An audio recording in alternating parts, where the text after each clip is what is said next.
ਲਾਲਾ ਲਾਜਪਤ ਰਾਏ 17 ਨਵੰਬਰ ਦਾ ਦਿਨ ਸੀ। ਅਮਨ ਤੇ ਕਮਲ ਪਿਛਲੇ 1 ਘੰਟੇ ਤੋਂ ਬੈਡਮਿੰਟਨ ਖੇਡ ਰਹੇ ਸਨ। ਉਸ ਸਮੇਂ ਉਹਨਾਂ ਦੇ ਦਾਦਾ ਜੀ ਉਹਨਾਂ ਦੇ ਨੇੜੇ ਆ ਕੇ ਕੁਰਸੀ ਤੇ ਬੈਠ ਗਏ। ਥੋੜੇ ਸਮੇਂ ਮਗਰੋਂ ਹੀ ਅਮਨ ਤੇ ਕਮਲ ਵੀ ਦਾਦਾ ਜੀ ਕੋਲ ਆਪੋ ਆਪਣੀ ਕੁਰਸੀ ਤੇ ਬੈਠ ਗਏ। ਉਹਨਾਂ ਦੇ ਦਾਦਾ ਜੀ ਅਖਬਾਰ ਪੜ੍ਹ ਰਹੇ ਸਨ। ਅਮਨ ਨੇ ਦਾਦਾ ਜੀ ਨੂੰ ਪੁੱਛਿਆ, ਦਾਦਾ ਜੀ ਕੀ ਪੜ੍ਹ ਰਹੇ ਹੋ? ਦਾਦਾ ਜੀ ਨੇ ਕਿਹਾ, ਬੇਟਾ ਅਮਨ, ਮੈਂ ਲਾਲਾ ਲਾਜਪਤ ਰਾਏ ਜੀ ਦੇ ਜੀਵਨ ਤੇ ਸ਼ਹਾਦਤ ਬਾਰੇ ਲੇਖ ਪੜ੍ਹ ਰਿਹਾ ਹਾਂ। ਅੱਜ ਉਹਨਾਂ ਦਾ ਸ਼ਹੀਦੀ ਦਿਹਾੜਾ ਹੈ। ਇਹ ਬਹੁਤ ਹੀ ਵਧੀਆ ਲੇਖ ਹੈ। ਇਸੇ ਸਮੇਂ ਕਮਲ ਨੇ ਕਿਹਾ, ਦਾਦਾ ਜੀ, ਲਾਲਾ ਲਾਜਪਤ ਰਾਏ ਜੀ ਬਾਰੇ ਸਾਨੂੰ ਵੀ ਕੁਝ ਦੱਸੋ। ਦਾਦਾ ਜੀ ਨੇ ਕਿਹਾ, ਪੁੱਤਰੋ, ਅੱਜ ਜਿਸ ਆਜ਼ਾਦੀ ਦਾ ਤੁਸੀਂ ਨਿੱਘ ਮਾਣ ਰਹੇ ਹੋ, ਇਸ ਨੂੰ ਪ੍ਰਾਪਤ ਕਰਨ ਲਈ ਬਹੁਤ ਸਾਰੇ ਭਾਰਤੀਆਂ ਨੂੰ ਆਪਣੀ ਸ਼ਹਾਦਤ ਦੇਣੀ ਪਈ ਸੀ। ਇਹਨਾਂ ਦੇਸ਼ ਭਗਤਾਂ ਵਿੱਚ ਲਾਲਾ ਲਾਜਪਤ ਰਾਏ ਜੀ ਦਾ ਉੱਘਾ ਨਾਂ ਹੈ। ਦਾਦਾ ਜੀ ਦੀ ਇਹ ਗੱਲ ਸੁਣ ਕੇ ਅਮਨ ਨੇ ਦਾਦਾ ਜੀ ਨੂੰ ਕਿਹਾ, ਦਾਦਾ ਜੀ, ਤੁਸੀਂ ਸਾਨੂੰ ਅੱਜ ਲਾਲਾ ਲਾਜਪਤ ਰਾਏ ਜੀ ਦੇ ਜੀਵਨ ਬਾਰੇ ਪੂਰੀ ਜਾਣਕਾਰੀ ਦਿਓ। ਇਸੇ ਸਮੇਂ ਹੀ ਅਮਨ ਤੇ ਕਮਲ ਦੀ ਵੱਡੀ ਭੈਣ ਰੋਜ਼ੀ ਵੀ ਉਹਨਾਂ ਕੋਲ ਆ ਬੈਠੀ। ਕਮਲ ਨੇ ਉਸ ਨੂੰ ਦੱਸਿਆ ਕਿ ਹੁਣ ਦਾਦਾ ਜੀ ਲਾਲਾ ਲਾਜਪਤ ਰਾਏ ਜੀ ਦੇ ਜੀਵਨ ਤੇ ਸ਼ਹਾਦਤ ਬਾਰੇ ਦੱਸਣ ਲੱਗੇ ਹਨ। ਇਸ ਤੇ ਰੋਜ਼ੀ ਨੇ ਕਿਹਾ, ਮੈਂ ਉਹਨਾਂ ਦਾ ਨਾਂ ਤਾਂ ਸੁਣਿਆ ਹੈ, ਪਰ ਹੁਣ ਮੈਨੂੰ ਉਹਨਾਂ ਬਾਰੇ ਕੁਝ ਯਾਦ ਨਹੀਂ। ਇਸ ਲਈ ਅੱਜ ਮੈਂ ਵੀ ਤੁਹਾਡੇ ਕੋਲ ਬੈਠ ਕੇ ਉਹਨਾਂ ਬਾਰੇ ਪੂਰੀ ਜਾਣਕਾਰੀ ਪ੍ਰਾਪਤ ਕਰਨੀ ਹੈ। ਅਮਨ, ਕਮਲ ਤੇ ਰੋਜ਼ੀ ਦਾਦਾ ਜੀ ਦੇ ਨੇੜੇ ਬੈਠ ਗਏ। ਸਾਰੇ ਕਹਾਣੀ ਸੁਣਨ ਲਈ ਬਹੁਤ ਉਤਸੁਕ ਸਨ।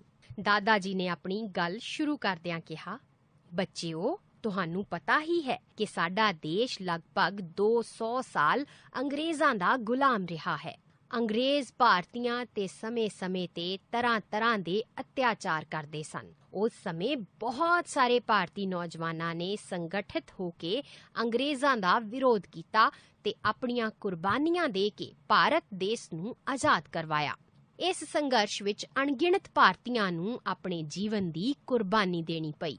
ਦਾਦਾ ਜੀ ਨੇ ਅਖਬਾਰ ਨੂੰ ਇੱਕ ਪਾਸੇ ਰੱਖਦਿਆਂ ਕਿਹਾ, ਬੱਚਿਓ, ਲਾਲਾ ਲਾਜਪਤ ਰਾਏ ਜੀ ਦਾ ਜਨਮ 28 ਜਨਵਰੀ 1865 ਈਸਵੀ ਨੂੰ ਵਰਤਮਾਨ ਜ਼ਿਲ੍ਹੇ ਮੋਗੇ ਦੇ ਪਿੰਡ ਢੁੱਡੀਕੇ ਵਿਖੇ ਨਾਨਕੇ ਘਰ ਹੋਇਆ ਸੀ। ਉਹਨਾਂ ਦੇ ਪਿਤਾ ਸ਼੍ਰੀ ਰਾਧਾ ਕ੍ਰਿਸ਼ਨ ਜੀ ਜਗਰਾਓਂ ਵਿੱਚ ਰਹਿੰਦੇ ਸਨ। ਉਹ ਅਧਿਆਪਕ ਸਨ। ਲਾਲਾ ਲਾਜਪਤ ਰਾਏ ਜੀ ਨੇ ਆਪਣੀ ਮੁੱਢਲੀ ਸਿੱਖਿਆ ਜਗਰਾਓਂ ਤੋਂ ਪ੍ਰਾਪਤ ਕੀਤੀ। ਉਹਨਾਂ ਆਪਣੀ 10ਵੀਂ ਜਮਾਤ ਅੰਬਾਲੇ ਤੋਂ ਪਾਸ ਕੀਤੀ ਸੀ। ਇਸ ਉਪਰੰਤ ਉਹਨਾਂ ਆਪਣੀ ਉਚੇਰੀ ਪੜ੍ਹਾਈ ਸਰਕਾਰੀ ਕਾਲਜ ਲਾਹੌਰ ਤੋਂ ਪ੍ਰਾਪਤ ਕੀਤੀ। ਲਾਹੌਰ ਤੋਂ ਹੀ ਉਹਨਾਂ ਵਕਾਲਤ ਦੀ ਡਿਗਰੀ ਪਾਸ ਕੀਤੀ। ਕਮਲ ਬੋਲਿਆ, ਦਾਦਾ ਜੀ, ਲਾਲਾ ਜੀ ਤਾਂ ਬਹੁਤ ਪੜ੍ਹੇ ਲਿਖੇ ਸਨ। ਹਾਂ ਪੁੱਤਰ, ਉਹਨਾਂ ਚੰਗੀ ਪੜ੍ਹਾਈ ਕੀਤੀ ਸੀ, ਦਾਦਾ ਜੀ ਨੇ ਕਿਹਾ। ਦਾਦਾ ਜੀ ਨੇ ਗੱਲ ਅੱਗੇ ਤੋਰੀ, ਬੱਚਿਓ, ਲਾਲਾ ਜੀ ਨੇ ਵਕਾਲਤ ਦੀ ਡਿਗਰੀ ਪ੍ਰਾਪਤ ਕਰਨ ਉਪਰੰਤ ਹਿਸਾਰ ਹਰਿਆਣਾ ਵਿੱਚ ਲਗਭਗ 6 ਸਾਲ ਵਕਾਲਤ ਕੀਤੀ। ਇਸ ਮਗਰੋਂ ਉਹਨਾਂ ਲਾਹੌਰ ਹਾਈ ਕੋਰਟ ਵਿੱਚ ਵਕਾਲਤ ਕੀਤੀ ਸੀ। ਉਹ ਹਿਸਾਰ ਤੇ ਲਾਹੌਰ ਵਿੱਚ ਵਕਾਲਤ ਕਰਨ ਸਮੇਂ ਹੀ ਲੋਕ ਸੇਵਾ ਅਤੇ ਸਮਾਜ ਸੁਧਾਰ ਦੇ ਕੰਮਾਂ ਨਾਲ ਨੇੜਿਓਂ ਜੁੜ ਗਏ ਸਨ। ਇਸ ਤਰ੍ਹਾਂ ਉਹਨਾਂ ਨੇ ਇਸ ਸਮੇਂ ਦੌਰਾਨ ਹਰ ਲੋੜਵੰਦ ਦੀ ਹਰ ਸੰਭਵ ਸਹਾਇਤਾ ਕੀਤੀ।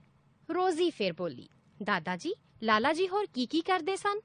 ਦਾਦਾ ਜੀ ਕਹਿਣ ਲੱਗੇ, ਬੇਟੀ ਰੋਜ਼ੀ, ਉਸ ਸਮੇਂ ਸਾਰੇ ਦੇਸ਼ ਵਿੱਚ ਅੰਗਰੇਜ਼ਾਂ ਵਿਰੁੱਧ ਕਈ ਅੰਦੋਲਨ ਚੱਲ ਰਹੇ ਸਨ। ਅਜਿਹੇ ਅੰਦੋਲਨਾਂ ਵਿੱਚੋਂ ਹੀ ਇੱਕ ਰਾਵਲਪਿੰਡੀ ਵਿੱਚ ਲੱਗਾ ਕਿਸਾਨ ਮੋਰਚਾ ਸੀ। ਲਾਲਾ ਜੀ ਨੇ ਇਸ ਮੋਰਚੇ ਵਿੱਚ ਭਾਗ ਲਿਆ ਸੀ, ਜਿਸ ਕਾਰਨ ਅੰਗਰੇਜ਼ ਸਰਕਾਰ ਉਹਨਾਂ ਨੂੰ ਆਪਣੇ ਲਈ ਖਤਰਾ ਸਮਝਦੀ ਸੀ। ਲਾਲਾ ਜੀ ਇੱਕ ਵਕੀਲ ਵਜੋਂ ਬਹੁਤ ਪ੍ਰਸਿੱਧ ਹੋ ਗਏ ਸਨ। ਉਹ ਹਰ ਮੁਕੱਦਮਾ ਲੜਨ ਤੋਂ ਪਹਿਲਾਂ ਉਸ ਬਾਰੇ ਬਹੁਤ ਸੋਚ ਵਿਚਾਰ ਕਰਦੇ ਸਨ।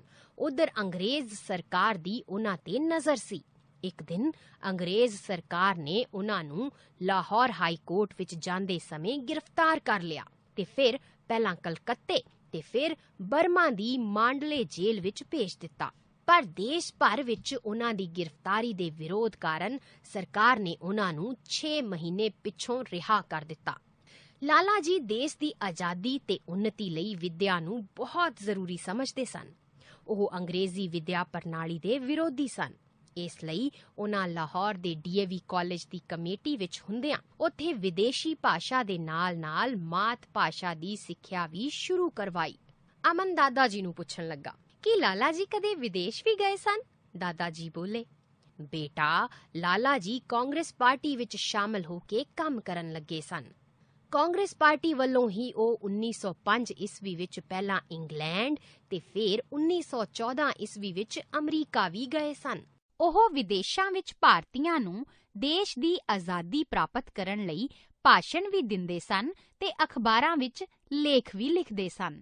ਲਾਲਾ ਜੀ ਪਹਿਲੇ ਮਹਾਯੁੱਧ ਸਮੇਂ ਜਾਪਾਨ ਵਿੱਚ ਸਨ। ਅਮਰੀਕਾ ਵਿੱਚ ਰਹਿੰਦਿਆਂ ਹੀ ਉਹਨਾਂ ਯੰਗ ਇੰਡੀਆ ਨਾਂ ਦੀ ਅਖਬਾਰ ਕੱਢੀ ਸੀ ਤੇ ਇੱਥੇ ਹੀ ਉਹਨਾਂ ਆਪਣੀ ਪੁਸਤਕ ਅਨਹੈਪੀ ਇੰਡੀਆ ਭਾਵ ਦੁਖੀ ਭਾਰਤ ਲਿਖੀ ਸੀ। ਲਾਲਾ ਜੀ 6 ਸਾਲਾਂ ਮਗਰੋਂ 1920 ਈਸਵੀ ਵਿੱਚ ਭਾਰਤ ਆਏ ਸਨ। ਰੋਜ਼ੀ ਬੋਲੀ, ਦਾਦਾ ਜੀ ਫਿਰ ਲਾਲਾ ਜੀ ਨੇ ਕੀ ਕੀਤਾ? ਦਾਦਾ ਜੀ ਨੇ ਕਿਹਾ, ਬੇਟੀ ਹੁਣ ਲਾਲਾ ਜੀ ਦੇਸ਼ ਦੀ ਆਜ਼ਾਦੀ ਲਈ ਚਲਾਏ ਜਾ ਰਹੇ ਅੰਦੋਲਨਾਂ ਵਿੱਚ ਵੱਧ ਚੜ ਕੇ ਭਾਗ ਲੈਣ ਲੱਗੇ। ਲੋਕ ਉਹਨਾਂ ਦੇ ਜੋਸ਼ੀਲੇ ਭਾਸ਼ਣ ਸੁਣਦੇ ਸਨ।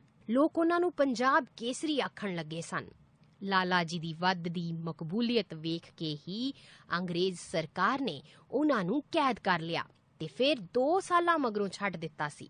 ਉਸ ਵੇਲੇ ਤੱਕ ਲਾਲਾ ਜੀ ਦਾ ਨਾਂ ਬਹੁਤ ਪ੍ਰਸਿੱਧ ਹੋ ਗਿਆ ਸੀ ਅਤੇ ਭਾਰਤ ਵਾਸੀਆਂ ਵਿੱਚ ਦੇਸ਼ ਦੀ ਆਜ਼ਾਦੀ ਲਈ ਜੋਸ਼ ਠਾਠਾਂ ਵੀ ਮਾਰ ਰਿਹਾ ਸੀ। ਇਸ ਸਮੇਂ ਅੰਗਰੇਜ਼ ਸਰਕਾਰ ਨੇ ਲੋਕਾਂ ਦੇ ਵਿਚਾਰਾਂ ਤੇ ਜੋਸ਼ ਨੂੰ ਪਰਖਣ ਲਈ ਵਿਲਾਇਤ ਤੋਂ ਸਾਈਮਨ ਕਮਿਸ਼ਨ ਭਾਰਤ ਭੇਜਿਆ। ਇਸ ਕਮਿਸ਼ਨ ਦੇ ਸਾਰੇ ਮੈਂਬਰ ਅੰਗਰੇਜ਼ ਹੀ ਸਨ। ਇਸ ਤੇ ਭਾਰਤੀਆਂ ਨੇ ਇਸ ਕਮਿਸ਼ਨ ਦਾ ਬਾਈਕਾਟ ਕਰ ਦਿੱਤਾ ਸੀ। ਜਦੋਂ ਕਈ ਸ਼ਹਿਰਾਂ ਵਿੱਚ ਜਾਣ ਮਗਰੋਂ ਇਹ ਕਮਿਸ਼ਨ 30 ਅਕਤੂਬਰ 1928 ਈਸਵੀ ਨੂੰ ਲਾਹੌਰ ਪਹੁੰਚਿਆ ਤਾਂ ਭਾਰਤ ਵਾਸੀਆਂ ਨੇ ਇਸ ਦਾ ਤਿੱਖਾ ਵਿਰੋਧ ਕੀਤਾ। ਇਸ ਵਿਰੋਧ ਪ੍ਰਦਰਸ਼ਨ ਵਿੱਚ ਹਜ਼ਾਰਾਂ ਭਾਰਤੀ ਸ਼ਾਮਿਲ ਸਨ। ਇਸ ਮੁਜ਼ਾਹਰੇ ਦੀ ਅਗਵਾਈ ਲਾਲਾ ਜੀ ਹੀ ਕਰ ਰਹੇ ਸਨ। ਇਸ ਸਮੇਂ ਅੰਗਰੇਜ਼ ਸਰਕਾਰ ਨੇ ਲਾਹੌਰ ਦੇ ਪੁਲਿਸ ਅਫਸਰ ਸਕਾਟ ਅਤੇ ਸਾਂਡਰਸ ਦੀ ਅਗਵਾਈ ਵਿੱਚ ਇਹ ਮੁਜ਼ਾਹਰਾ ਕਰ ਰਹੇ ਨਿਹੱਥੇ ਭਾਰਤੀਆਂ ਤੇ ਡਾਂਗਾਂ ਚਲਾਈਆਂ। ਇਸ ਸਮੇਂ ਲਾਲਾ ਜੀ ਵੀ ਪੁਲਿਸ ਦੀਆਂ ਡਾਂਗਾਂ ਨਾਲ ਗੰਭੀਰ ਜ਼ਖਮੀ ਹੋ ਗਏ ਸਨ। ਲਾਲਾ ਜੀ ਨੂੰ ਉਸ ਸਮੇਂ ਲਾਹੌਰ ਦੇ ਹਸਪਤਾਲ ਵਿੱਚ ਦਾਖਲ ਕਰਵਾਇਆ ਗਿਆ। ਲਾਲਾ ਜੀ ਦੀ ਸਿਹਤ ਦਿਨੋਂ ਦਿਨ ਵਿਗੜਦੀ ਗਈ ਤੇ ਅਖੀਰ ਉਹ 17 ਨਵੰਬਰ 1928 ਈਸਵੀ ਨੂੰ ਸਾਨੂੰ ਸਦੀਵੀ ਵਿਛੋੜਾ ਦੇ ਗਏ। ਬੱਚਿਓ, ਲਾਲਾ ਜੀ ਦੀ ਮੌਤ ਦਾ ਹਰ ਭਾਰਤੀ ਨੇ ਸੋਗ ਮਨਾਇਆ। ਇਸੇ ਕਾਰਨ ਹਰ ਭਾਰਤੀ ਦਾ ਖੂਨ ਉਬਾਲੇ ਖਾਣ ਲੱਗਾ ਸੀ। ਇਹੋ ਕਾਰਨ ਸੀ ਕਿ ਲਾਲਾ ਜੀ ਦੀ ਸ਼ਹਾਦਤ ਤੋਂ ਮਹੀਨਾ ਕੁ ਮਗਰੋਂ ਹੀ ਭਗਤ ਸਿੰਘ ਤੇ ਉਹਨਾਂ ਦੇ ਹੋਰ ਸਾਥੀਆਂ ਨੇ ਅੰਗਰੇਜ਼ ਪੁਲਿਸ ਅਫਸਰ ਸਾਂਡਰਸ ਨੂੰ ਲਾਹੌਰ ਵਿੱਚ ਗੋਲੀਆਂ ਨਾਲ ਮਾਰ ਕੇ ਲਾਲਾ ਜੀ ਦੀ ਸ਼ਹਾਦਤ ਦਾ ਬਦਲਾ ਲਿਆ ਸੀ। ਲਾਲਾ ਜੀ ਦੀ ਸ਼ਹਾਦਤ ਨੇ ਭਾਰਤ ਦੀ ਆਜ਼ਾਦੀ ਲਈ ਚੱਲ ਰਹੇ ਸੰਘਰਸ਼ ਵਿੱਚ ਬਲਦੀ ਤੇ ਤੇਲ ਪਾਉਣ ਵਾਲਾ ਕੰਮ ਕੀਤਾ ਸੀ। ਇੰਜ ਲਾਲਾ ਜੀ ਨੇ ਆਪਣਾ ਜੀਵਨ ਦੇਸ਼ ਲਈ ਕੁਰਬਾਨ ਕਰ ਦਿੱਤਾ ਸੀ। ਦਾਦਾ ਜੀ ਨੇ ਬੱਚਿਆਂ ਨੂੰ ਦੱਸਿਆ। ਅਮਨ ਬੋਲਿਆ, ਦਾਦਾ ਜੀ ਲਾਲਾ ਜੀ ਦੀ ਸ਼ਹਾਦਤ ਨੂੰ ਕਦੇ ਭੁਲਾਇਆ ਨਹੀਂ ਜਾ ਸਕਦਾ। ਰੋਜ਼ੀ ਕਹਿਣ ਲੱਗੀ, ਦਾਦਾ ਜੀ ਮੈਂ ਲਾਲਾ ਜੀ ਦੀ ਸ਼ਹਾਦਤ ਬਾਰੇ ਆਪਣੀ ਜਮਾਤ ਵਿੱਚ ਸਾਰਿਆਂ ਨੂੰ ਦੱਸਾਂਗੀ। ਕਮਲ ਕਹਿਣ ਲੱਗਾ, ਮੈਂ ਤਾਂ ਲਾਲਾ ਜੀ ਦੀ ਸੁੰਦਰ ਤਸਵੀਰ ਲਿਆ ਕੇ ਆਪਣੇ ਕਮਰੇ ਵਿੱਚ ਲਾਵਾਂਗਾ। ਇਸ ਤੇ ਦਾਦਾ ਜੀ ਨੇ ਕਿਹਾ, ਬੱਚਿਓ ਸ਼ਹੀਦਾਂ ਨੂੰ ਸੱਚੀ ਸੁੱਚੀ ਸ਼ਰਧਾਂਜਲੀ ਇਹੋ ਹੈ ਕਿ ਉਹਨਾਂ ਦੇ ਵਿਚਾਰਾਂ ਤੇ ਅਮਲ ਕਰਦਿਆਂ ਉਹਨਾਂ ਦੇ ਸੁਪਨਿਆਂ ਨੂੰ ਪੂਰਾ ਕੀਤਾ ਜਾਵੇ। ਸਾਰੇ ਬੱਚਿਆਂ ਨੇ ਅਜਿਹਾ ਕਰਨ ਦੀ ਹਾਮੀ ਭਰੀ। ਚਲੋ ਬੱਚਿਓ, ਹੁਣ ਹਨੇਰਾ ਹੋਣ ਵਾਲਾ ਹੈ, ਅੰਦਰ ਚੱਲੀਏ, ਦਾਦਾ ਜੀ ਨੇ ਕਿਹਾ। ਇਸ ਮਗਰੋਂ ਸਾਰੇ